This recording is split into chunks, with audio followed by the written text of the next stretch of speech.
at first it was. I would just try to work on myself just so I could be better for my horses and not put those feelings onto them. As time went on, I was like doing it for myself also, because when I was with the horse, I would always feel so much better. There are healers on this planet with the power to soften the suffering of mankind, yet they have remained in the recesses of the world, abused, discarded, and labeled as trash. This is The Touch of a Mustang. I am your host, Shalise Clough, and I'm here to tell the story of wild horses, Mustangs, and the humans who are discovering and sharing their gifts while working to protect their well-being and preserve their spirit so this divine power won't be lost. Join us on this quest with the wild Mustang.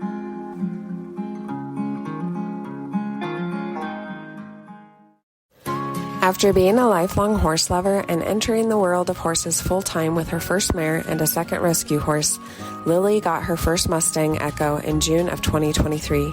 She takes a soft approach, helping the horse stay as calm and comfortable as possible in her training. Lily manages an 80-acre farm in Tennessee that's home to around 25 horses, mainly consisting of Appaloosas and Quarter Horses. Since getting heavily involved in horses, specifically Mustangs, she's been able to work on improving herself in many areas, including how she interacts with others and her own mental and emotional health. She loves sharing her horses with others online and in person so that more people can experience the positive impact horses have. Lily, welcome to the podcast. Thanks so much for being here and coming and talking about Mustangs. Thank you so much for having me. I'm so excited to be on. How did you get involved in horses, and how did that kind of lead you to Mustangs? So I was the kind of kid that grew up always wanting to be around horses. When I was younger, I wasn't able to actually own a horse, but I did try to spend time riding horses and even just helping take care of horses when I could. It wasn't until I was 16 that I got my first horse. And I looked for 8 months for my first mare. And it was such an exciting experience because my family bought a farm, and cool. Really what I was waiting for to be able to own a horse because I wasn't in a position to be able to board. It was actually about a year after they bought the farm that I was able to start looking for my first horse. And I honestly don't know how long I really wanted to own one as opposed to just be around them. But my first mare is a 12-year-old draft mare. She's a Belgian. And I don't know what drew me to her specifically, but it was just an amazing experience. We ended up driving about 8 hours to go and get her, and it was a big learning experience for me. Having her has actually taught me a lot, just like my Mustang, because probably wasn't the best first-time horse owner. Yeah. Had some trouble, but we've worked through it together, and I think we've both learned a lot from each other. And then actually about 8 months after I got her, I took on a rescue mare as well, and she is a 20-year-old Percheron. So I fought for big horses. Yeah, I was going to say, you started big. Yeah, so the Belgian mare, she's about 16 hands, and then wow, 17 hands. Nice. But I think what kind of sparked my interest with the Mustangs is I really liked to watch videos on YouTube kind of showing trick training or just general tips for horse owners trying to train horses. And I came across Sam Van Fleet on YouTube, and I was like, wow, I didn't even realize you could get a wild Mustang. Yeah. And I just thought that was really exciting. I kind of looked into it some more, and I decided for sure that someday I wanted a Mustang. But I decided it was definitely better to wait a little while before diving right into a Mustang, too. Yeah. I started to watch a lot of people on social media and on YouTube, and I was just amazed. I was like, there's really wild horses in America. And yeah, it is almost an unknown world. Yeah, and I just thought it was really amazing that you can actually adopt one, too. And seeing some that people have done with these horses and the bond that they create, I was like, that's just amazing. I want to give that a try, you know? And so tell me about, how long was it from when you first got horses until you got your Mustang? It was about 2.5 years, which is a pretty short time frame. Yeah, to be just getting into horses. That's awesome, though. And I think it was in the March internet auction that the BLM does. I actually even plan to get my Mustang Echo because I was bidding on another horse. Mm-hmm.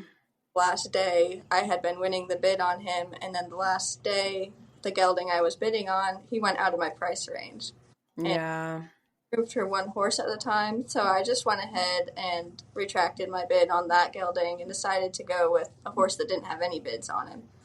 Nice. And that's how I ended up with Echo, and I was very nervous. Like, I would go back and forth between being so excited for pickup and Yeah. and doubting myself. And that's something that actually took me a while to work through, even when I first got him. It was very amazing, though. I remember when I got to the pickup, I saw him and I was like, oh my goodness. You know, I just instantly had a connection to him, I feel like. He was just so incredible. It's hard to describe. Yeah. So what made you pick him? There's always so many horses on the adoption site. What kind of drew you to him at first, just from a picture? I know that you can't ride color, but I am drawn to certain colored horses, and I thought the gray. Mm-hmm. So I had filtered out. I was looking for a horse in the 2 to 4 year old range, and I wanted to go with a gelding because I had all mares. Yeah. I kind of filtered the results on the internet auction, and I was looking through the grays, and I was tossed up between him and one other one, but there was just something that really drew me to him. I think it was his face, because he has very kind eyes. And I think that's the biggest thing that really kind of pulled me into him. And when I watched his video, I really loved the way he moved and he just seemed like he had so much personality. That's so fun. Yeah, and it is a big, crazy thing to just get these untouched horses from pictures and videos. Really, I have one of those too, and yeah, it's almost you're not really sure what you're actually going to get until they arrive. When you brought Echo home, was this to the same family farm that you're at with your other horses? so I actually have moved farms since then, but I started Okay. at my family's farm. Mm-hmm. And when I first brought him home, you know, we unloaded him into his pen and everything, and I was pretty nervous to unload him actually because when they separated Yeah. at the event, he was very anxious. I mean, he started to paw on the gates there. So I was like, oh boy, I hope he doesn't try to escape. Yeah. Good. When he stepped off the trailer, it was like he had been there for a week already. He walked around, he was real calm, and he started eating some grass. And then, you know, he went over to the water where I had his water trough. And I think that was actually a very interesting experience to watch because he seemed very scared to go up to the water and kind of in the middle of the herd. But I suspect maybe he's been in some fights around the water hole before. That first day home, like that evening, it was very amazing to watch him kind of settle in. He was calm, but also reserved. I'm sure you've seen how Mustangs can act. The first few days, I just couldn't believe the progress he was making because I was very lucky that he was a very friendly and curious horse. I could tell right away, you know, we're going to have a really nice bond if I do this the right way. Tell me a little bit about bringing him home and what that approach was once he was there, and how was that whole experience for you guys? So I had decided before I even picked him up, I didn't have any timelines with him because I really wanted to do things at his speed and build a nice bond with him. I didn't put him into anything that he wasn't ready for, and I was hoping to do a mix of positive reinforcement and some regular pressure and release. So the first couple of days, I didn't really put any pressure on him at all. I would just go out and I would sit in a chair with a book in his pen and I would put his hay kind of close to me and let him as close as he was comfortable with. And he was actually very curious. At the second night home, I had his hay for the evening next to the chair and he came up and he stayed with me for about 3 hours. He just stood next to me. And wow. It was pretty crazy to me. And the second day also, if I was on the outside of the pen, he would approach.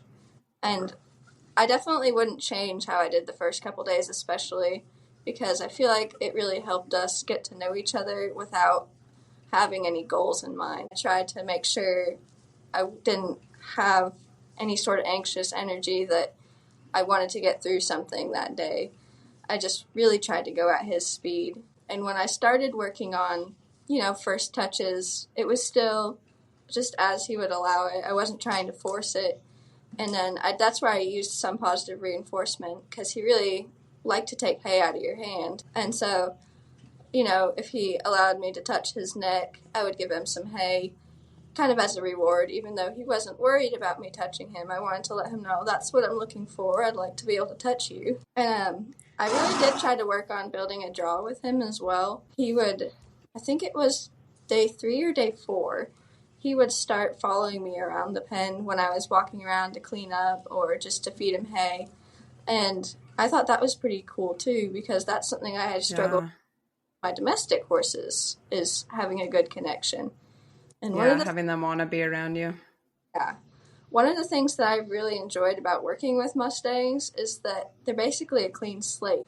A lot of domestic horses come with baggage from the past or other owners. And when I was like, well, this is really different. He doesn't know anything about domestic life, but he also doesn't have baggage from things that have happened in the past. That can really work to an advantage sometime if you're able to bring them in and just show them that it can be a great experience to be with humans. And that has taught me a lot of things too, because if I find a hole in the training, I'm like, okay, I'm the one that left the hole because I'm the only one that has been interacting with him. So it's helped me as like a horse person as well. So I can really and look and say, okay, I missed this and now it's causing him to be anxious in this area. So I need to go back and fix that with this horse. And the next horse I do, I need to remember that and keep it in mind. Do you have some examples of those places where you kind of stepped back and learned as you went that this is where you needed to solidify that? Yeah, so I think that I got lucky with Echo because I know a lot of Mustangs are pretty scared when it comes to leading. And he really resisted pressure at all. And then I figured out when he does get spooked, he does sometimes have brace in him. So that was something that was hard because I never put him in a position when he was worried to see how he would react if he was, not able to move his feet as much as he wanted to. And it was very good. The first thing that happened where I was like, okay, I need to go back and fix that. He had gotten spooked when he was tied, actually. And luckily he didn't set back and hurt himself because he did hit the end of the lead rope. And after a minute of consideration, he was like, okay, wait, I have felt pressure before. But I do wish that I had kind of worked with that a little bit more before moving on to tying him so often. The thing is, especially with his feet, is I wish that I had done more rewards when I first started handling his feet, because he would allow me to handle them pretty easily. So I just assumed, oh yeah, he's okay with it. And then as I started to progress more in other areas, I never really advanced, holding his feet in different positions or for longer amounts of time. And so there have been a few struggles, with like farrier visits and stuff, because now he's like, well, you're not supposed to hold my foot up that long. Go back and do a lot of positive reinforcement with the feet handling. And I see now, like, working with other young horses or other Mustangs, I would definitely handle their feet more and expose them to more scary things, because that was another thing I did with him. He was very relaxed about most new things, so I never made it a point to do a lot of things that could be considered scary, like crossing tarps or ditches or water, because most of the time he's very brave, but he ended up having to wear a blanket at one point, and I was kind of surprised, but not fully surprised, that he was pretty concerned about actually wearing the blanket. Yeah. So I think in the beginning, if I were to change anything, I probably would have done a little bit. I don't like to call it desensitizing because that can be taken the wrong way. Exposure to more things. Yeah, a chance for them to see that things are safe. Yeah, definitely. And I think with the feet, like, that's such a tricky one. We think, oh, they should just stand and pick up their feet. But that's a really huge exercise in trust, I think, for the horses, because you're basically taking away their defense mechanisms. So to be able to allow them to see like, yeah, it's okay, it's safe, and you can even have your foot back if you need it. We're not going to hold it indefinitely. I think that's a really good thing to remember. I also really love that, you saw these things and, you can go back and address them. Like, it's not a once and done. So as you go through this training experience, there's always this opportunity to go back and analyze those spaces and see what can be done better. So I really love that. I agree completely. Now, you said when you got the idea to get the Mustang, started getting them, you had a lot of doubt. Tell me a little bit more about that and how that all played out and resolved itself and how that all is now. I feel like at times in my life, I've been like, I'll have a moment of confidence and then I doubt myself. And that's happened with when I actually bid on the Mustang and won him. I was leading up to it, I was like, I think I can do it. And then when I won him, the first thing I thought was, my goodness, I won my horse. And then I was like, I don't know what I'm doing. I mean, I can't gentle a wild Mustang. And I think that horses in general have really helped me overcome some of that. And especially experience with Echo, it's really helped me in a lot of ways. But it has helped me with my confidence. I think just seeing as he progressed, and I was the only one working with him. I didn't have a trainer helping me at the time. And so when we got to little milestones, it was very comforting for me, I feel like, because I was like, I really can do this if I go at the pace that works for us. And that's something I've been able to apply to a lot more situations since I've, worked with Echo especially, just to kind of, sometimes I need to take a step back, and that's okay.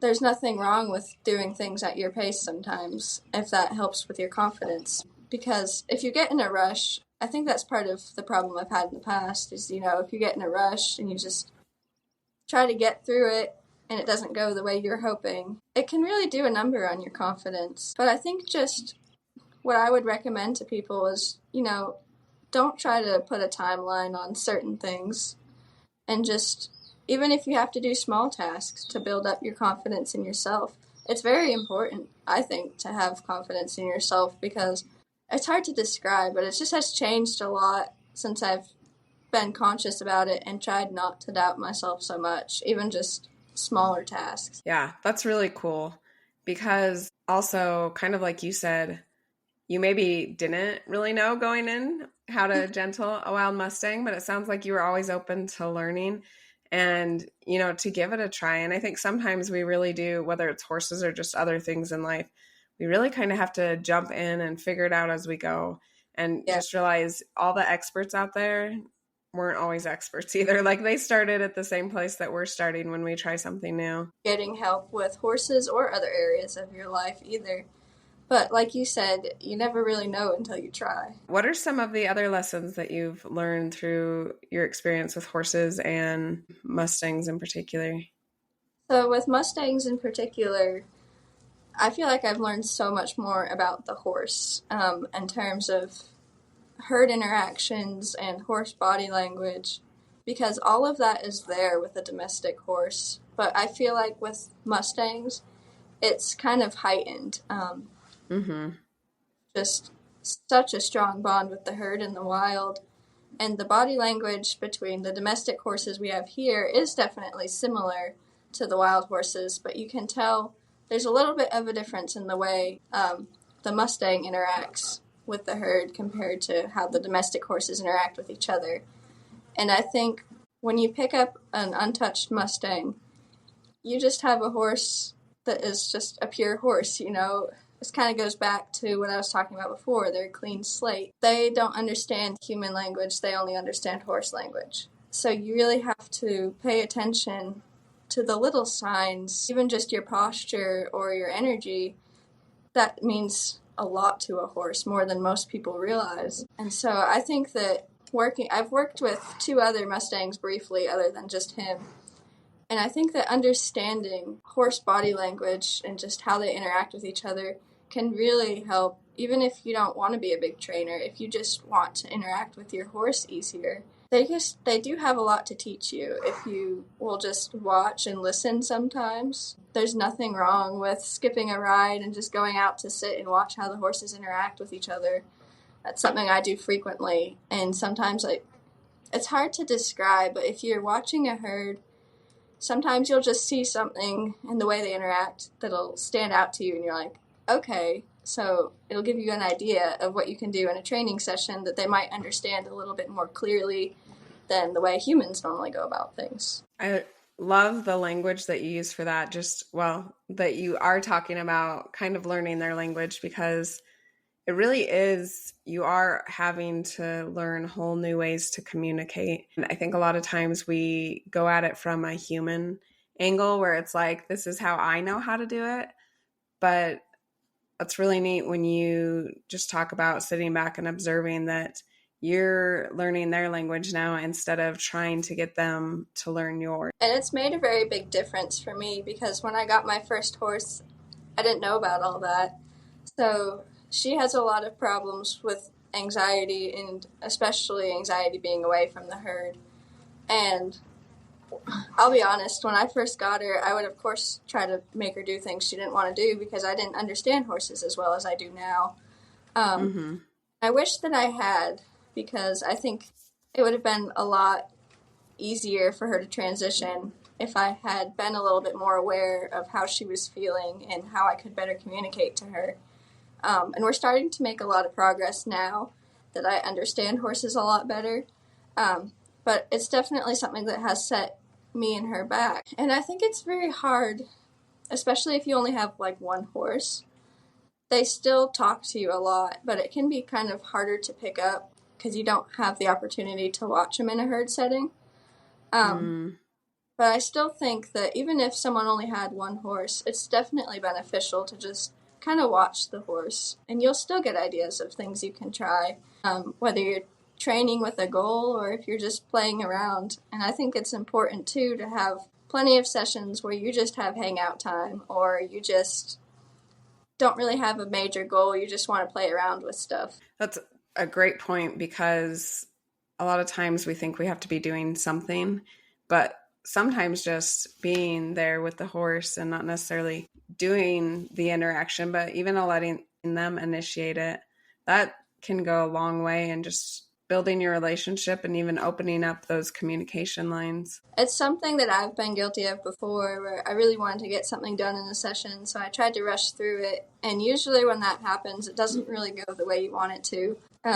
Because the horse, I've heard so many people talk about it, and I completely agree. The horse knows that you have intentions. Yeah, it's a really careful balance, it seems like, between pushing and making progress and also just having it be a learning experience and interaction, and working on the relationship. So there really are a lot of things to balance, more than just like, this is our goal, this is what we're going to do today. I think it's so important to try your best with the balance. I can always tell if I've been pushing too hard or not hard enough, because sometimes, if I try to set too many goals and try to work too hard several sessions in a row, then my horses let me know. They're like, can you just not? Let's just have a hangout day.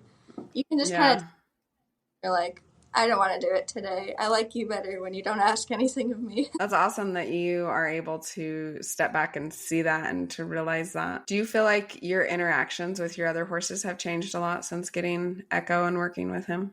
Absolutely. Especially with my mare, the Belgian that I mentioned in the beginning. Mm-hmm.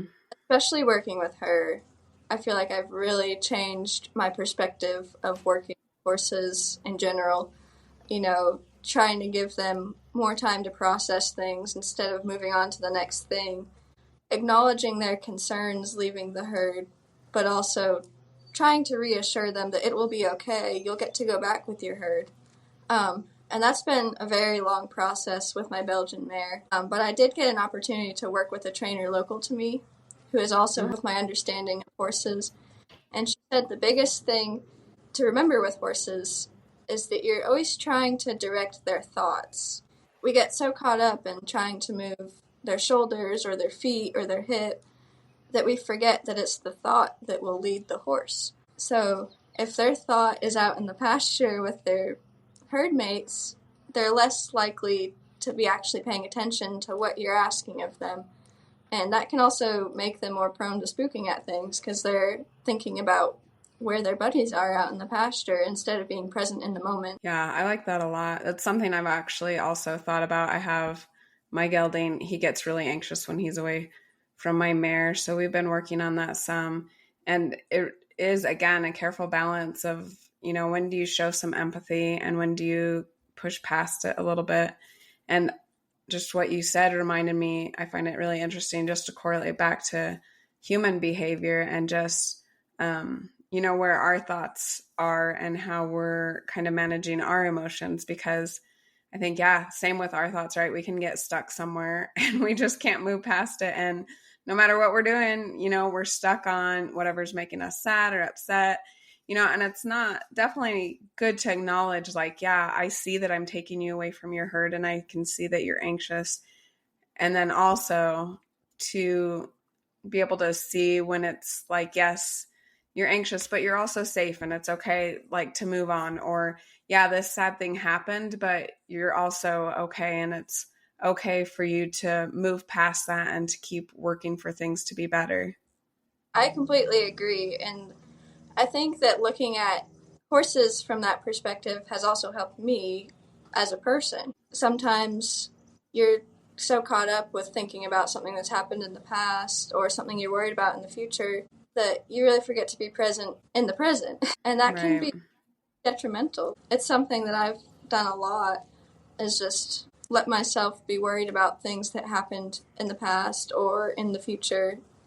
And I think that her breaking down horses and their thoughts, actually, that gave me a moment where I was like, well, that makes so much sense, even as a person. Are there some ways that you've implemented that in your life or some strategies you've used? Or even like with the horses, how do you identify like, we're going to push a little more now, we're going to get past this, versus it's okay to like look and feel or to like have that anxiety a little bit and then to address it and move forward? One thing I like to do a lot is I refer to it as like asking a horse to let go of a thought. So even if you're out in the pasture and you've just caught your horse and, they just want to look at their herd mates, one thing that the trainer I worked with taught me is just ask your horse to focus on you. So you can like on their nose and, tip their nose to you and ask them to let go of that thought of being back with the herd.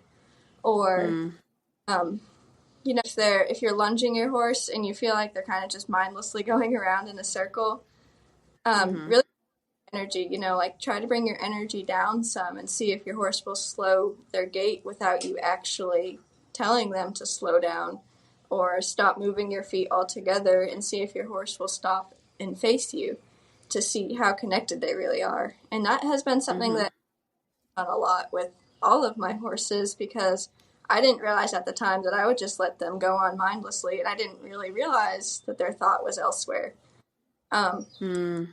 Until she mentioned that to me and kind of guided me through it. And I was like, that really does make a big difference if your horse is present with you.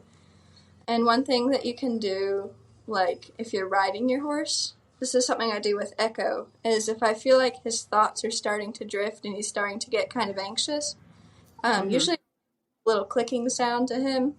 And if his ears flick back to me, I know that he is still paying attention to me. But when he's paying attention at all, usually, I'll ask him to turn and bring his attention back to me or something like that.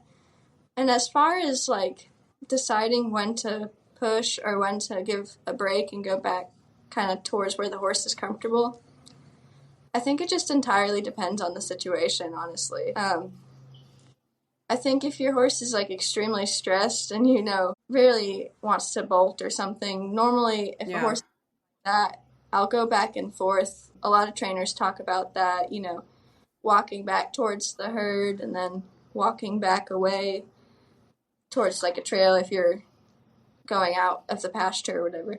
But I don't know exactly what makes me determine when to push and when to not. I guess it's just kind of a feeling that I get. It's hard to describe. To get to know your horse so that you can know like kind of what their stress level is. Because obviously, if they're extremely stressed, you want to try not to push them too hard. If you feel a terrible amount of stress, it's good to push them a little bit and then maybe give them a reward as far as like allowing them to see their herd mates like turn around or something. I love the lessons that horses kind of teach us and the way that they correlate with our life in general. So right now we have kids that are teenagers and they're kind of getting on to moving out. And I've talked with my husband about how like it is this careful balance between like you want to push them and encourage them and help them reach their potential. But if it's too much, you'll break them. And that's like the same thing with the horse. You want to encourage them and you want them to reach their potential. But if we're pushing them when they're not ready, like that is when we're getting those strong reactions where they're bolting or bucking or whatever it might be. Like it was too much. It reached that threshold that, now they're not progressing at all. They're in this state of fight or flight and really trying to protect themselves. And I think that your own feelings can really affect that a lot. Anxious that your horse is going to get anxious, that'll just make the horse anxious faster. And that has been one of the things that has really helped me is letting go of things before you get to the horse at the best that you can. And it'll be really hard at first, but the more you work with horses, the easier it gets to let go of things. And I've started applying that to my life in general because I have tended to be like easily stressed and fairly anxious. Practicing with my horses, letting go of stress and anxiety before I go in the pen so that I don't make my horses anxious has helped me in regular life. If I find myself just holding on to something that's unnecessary, it's easier for me to let go of that. Are there specific things that you do that have helped you to let go and kind of reset before you go in with the horses? It kind of sounds funny, but I kind of just imagine like holding on to the stress or whatever I'm holding on to in my hand and like setting it down. And it sounds silly to me personally. And I usually do a lot of like deep breaths to kind of help decompress and I just try really hard to think about the horse and pay attention to what is the horse's body language saying. What are they thinking about? Are they thinking about me, or are they thinking about being stressed about something I'm doing or thinking outside of the pen? So I just try to really focus on the moment with the horse instead of worrying about things that happened earlier in the day or things I need to do later in the day, if that makes sense. Yeah, that conscious awareness, I feel like is what you're talking about. And yeah, just being aware of how you're feeling is a huge thing. I think so often we're not even aware, like, I'm so stressed right now. But if we can gain that awareness, like I am feeling stressed right now. And, like you say, just kind of take that and lay it down. And even whether that's through a visual or through our thoughts saying like, I'm stressed, but it's okay. I've done what I can or whatnot. That's really cool. I like that. And it's something that I apply to myself all the time now. If I'm going through my day and I realize I'm feeling very stressed right now, I usually will try to figure out the cause, because sometimes, you can get stressed and you're like not exactly sure what's causing you to feel that way. So I think, what is causing me stress? And then kind of like you said, either it's something that you can't change right now, or you've done all that you can for the time. So it's time to lay that aside for a while, because there's nothing you can do about it right now. Try to not let it bother you too much. Because it can be detrimental into your mental health for sure. Yeah, just that awareness is huge.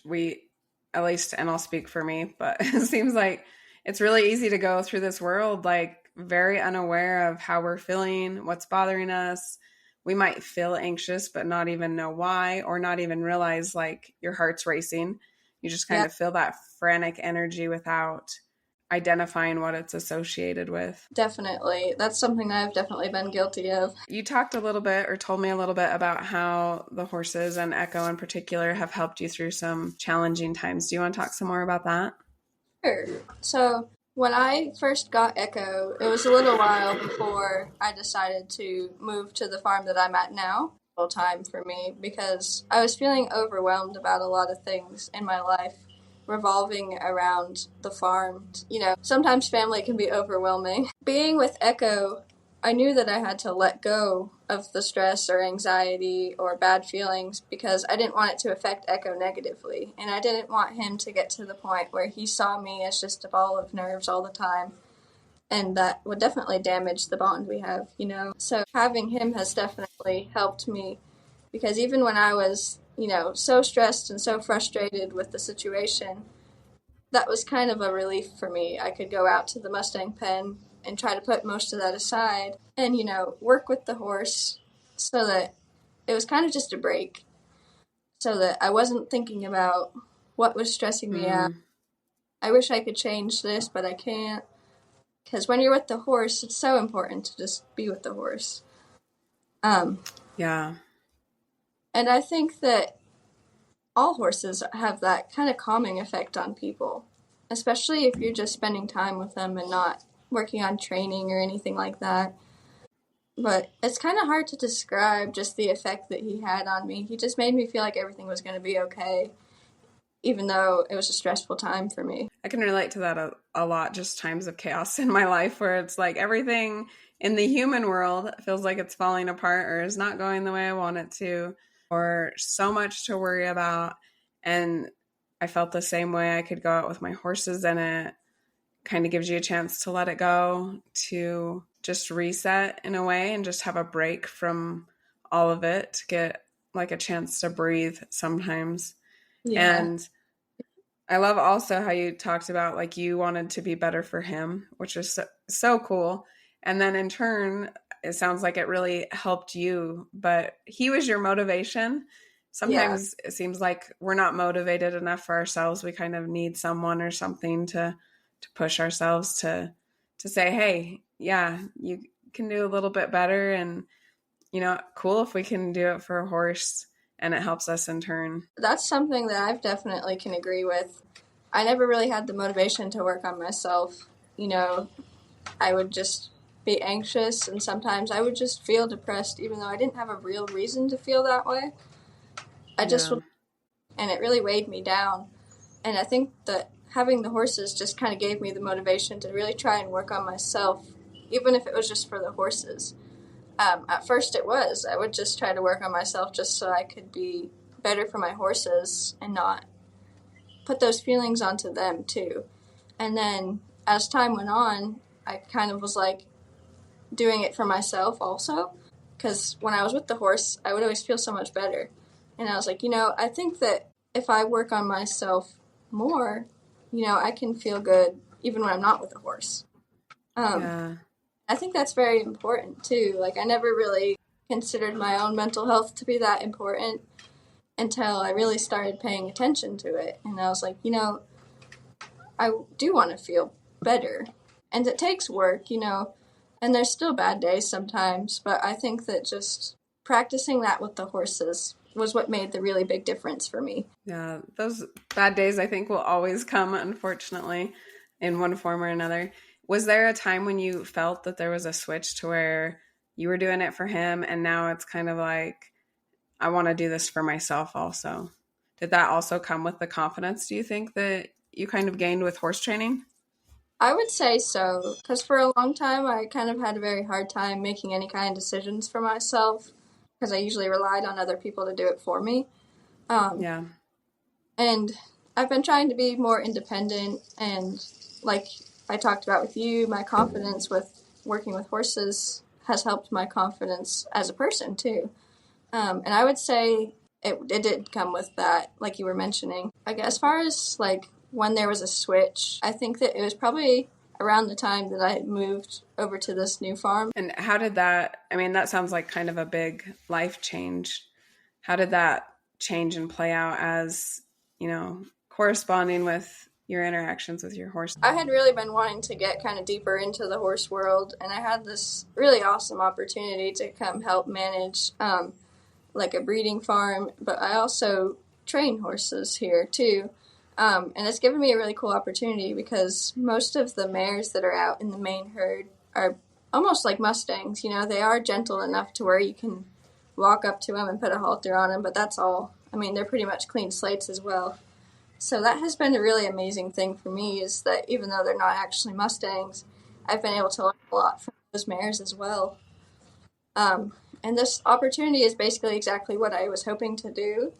I really wanted to get into training horses, but also just learning more about managing them in a herd setting or as individuals. I'm always wanting to learn more. I love learning about horses and how the horse thinks and how the horse interacts, all that kind of stuff. Was there something in particular that kind of gave you the courage to make that jump from it being something you wanted to do to like, this opportunity is here and you're going to take it and go for it? Yeah, I think it was actually kind of like what we were talking about earlier, as you just have to jump in and try it sometimes. It was kind of the same thing like with Echo. I went back and forth on it for a while, but I was like, you know what? I should just try it because there's always other opportunities if it doesn't work out. And I'm very glad that I did give it a try because it's been a very great experience. It was kind of that, like you mentioned, you just have to try it and see where it goes. How has your relationship with Echo kind of changed from, so you've had him not quite a year yet, right? Yeah, about 11 months now. How has that changed and evolved over time? Like if you compare it to where you guys started to how you are now, both your relationship, I guess, with him and also maybe with yourself. Yeah, so as far as like with him, at first, even though he was a very gentle horse, I was nervous, of course. I mean, he was my first. Mm-hmm. And we would take things really, really slow. And sometimes you could tell he did get a little bored. But I tried not to worry so much about myself because that's when I was still doubting myself a lot. So we decided to take it slow.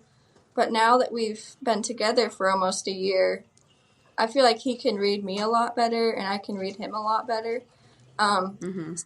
We've been more confident in the things we're trying, like longer trail rides, and we're starting to do a little bit more advanced maneuvers. And the bond we have now is just really amazing because he's getting much more comfortable leaving the herd to come with me. I can go down pasture and he'll leave his group of mares and he'll come over to me, which I think is that he trusts me that much and enjoys my presence now.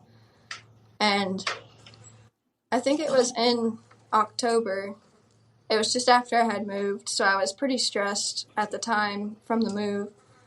And I noticed that he did want to avoid me a lot, and I think it was because I was having trouble. And so it's been kind of interesting to see, as I've worked on myself more, the bond we have has come back, and it's come back even better. That's neat. I think we underestimate a lot of times how it's almost like horses can sense it before us sometimes. You're off. You need to address that. I think when I first got Echo, I was still, like I told you, so much doubting myself. Like I would feel like I could do it, and then I felt like I couldn't do it, and I'd go back and forth about it.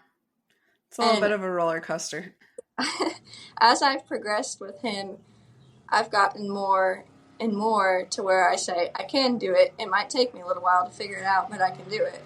And I've just been able to apply it to so many other areas of my life, like making bigger decisions for myself, or even just small things. You know, I don't know how to describe it exactly, but I've just noticed such a big change in the way I process things and the way I'm able to let things, and just the confidence I have. I don't feel like I'm an overconfident person, but there's definitely a big difference. That's neat. It's really cool to see that progression. So talk about, what are some of the things that you want to do in the future with Mustangs? I would really love to do maybe one of the Mustang makeovers. That's been something I really wanted to do for pretty much since I got Echo. I would really love to be able to take a horse through the training, and then obviously they get auctioned off and find a good home after.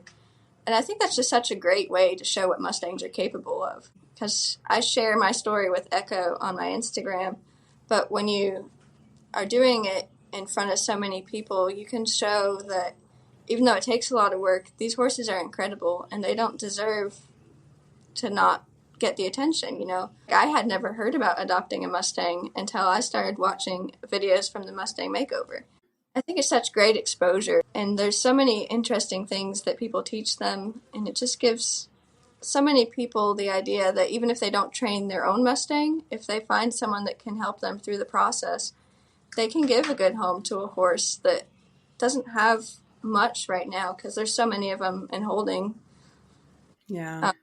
And before the Mustang Heritage Foundation stopped doing their trainers incentive program, I was hoping to become one of their tip trainers. That's obviously not going to happen, but I do hope to work with some more in the future, gentling them, whether it's for the adopter or just adopting one and gentling it and finding it at home with someone that wants a gentle Mustang. Yeah, that's awesome. And I think definitely you can do it. You're well on your way.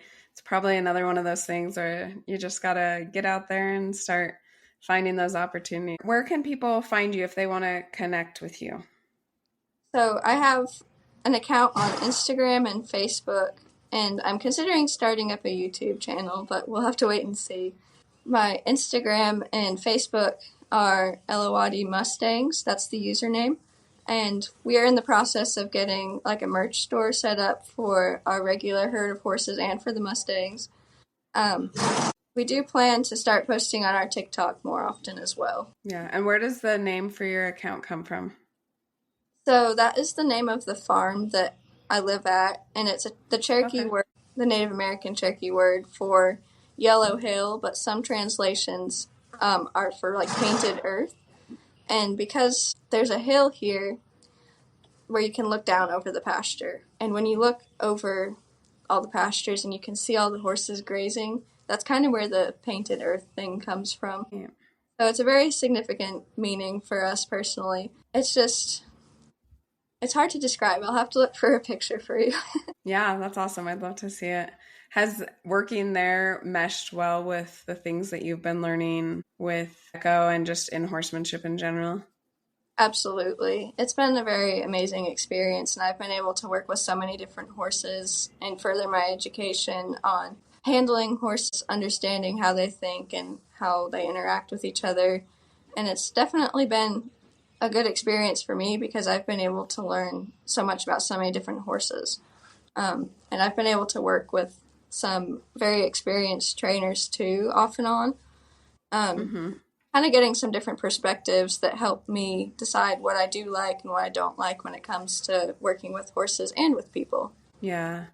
And what are some of the ways that you have kind of picked that out, the stuff that you take?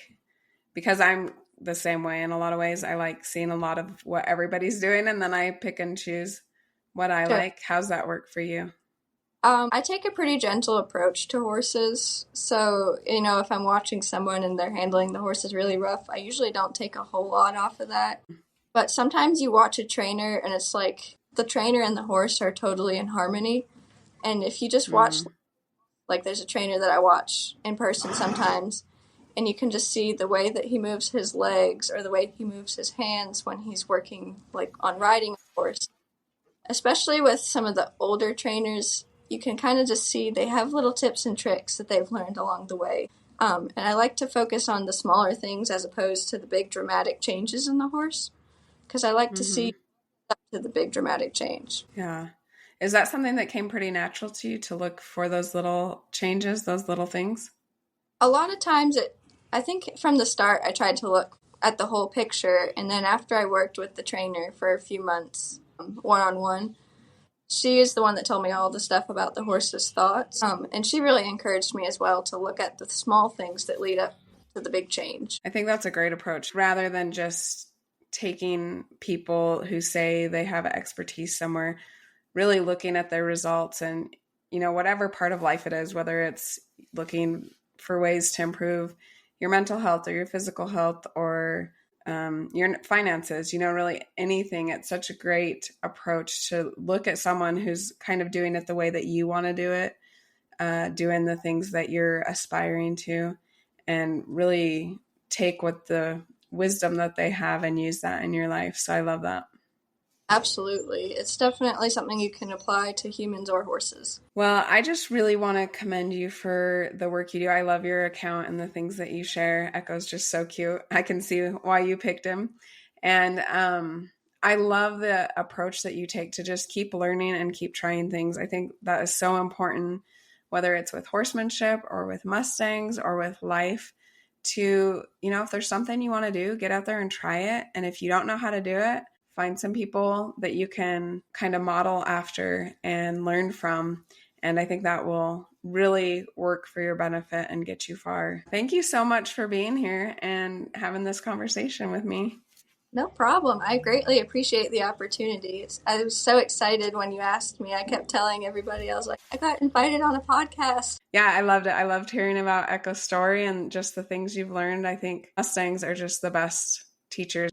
Thank you for joining us and learning about horses that heal and the humans who help them. We hope you'll continue with us on this journey. We'd love for you to subscribe on your favorite platform and follow The Touch of a Mustang on any of the major social media outlets. Please share with your friends, anyone who loves horses, or anyone who might be struggling and could benefit from this message. If you have felt the healing power of horses or help them in their divinely appointed mission, please reach out. We want to hear your story. As we say goodbye, always remember that the horse is always there to help you heal.